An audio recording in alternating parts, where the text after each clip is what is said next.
बहुत पहले एक छोटे से गांव में देवयानी नाम की एक कन्या रहती थी। देवयानी का मन अत्यंत निर्मल और दयालु था।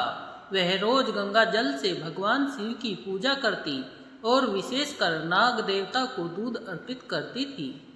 लेकिन गांव के कई लोग नागों को केवल डर का प्रतीक मानते थे। वे कहते थे, देवयानी, तू क्यों इन विषैले प्राणियों की पूजा करती है? ये तो केवल मृत्यु और भय का संकेत है। तब देवयानी मुस्कुराकर उत्तर देती, नहीं, नाग केवल भय का प्रतीक नहीं, वे शिव के गले का आभूषण हैं। पृथ्वी की रक्षा करते हैं और हमारे पाप हर लेते हैं। नाग पंचमी के दिन उनकी पूजा करने से जीवन के सारे संकट दूर होते हैं।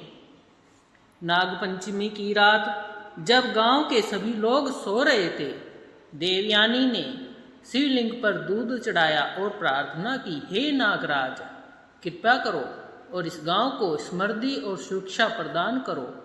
अचानक मंदिर के चारों ओर घोर अंधकार छा गया।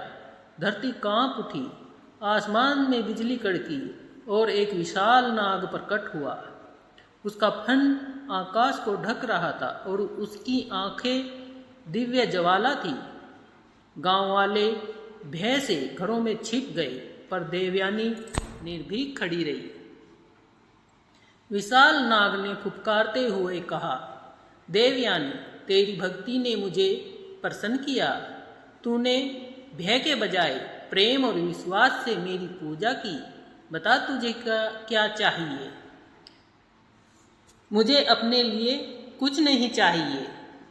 देवयानी ने ऐसा कहा, हे नागराज, कृपा करके इस गांव को रोग, अकाल और संकट से बचाओ।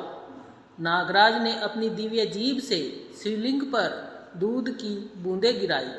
तभी शिवलिंग से एक दिव्य प्रकाश निकला और गांव की सारी धरती हरी भरी हो गई। कुएं का पानी मीठा हो गया, खेतों में लहलाती फसलें उग आई और बीमार लोग स्वस्थ रहने लगे।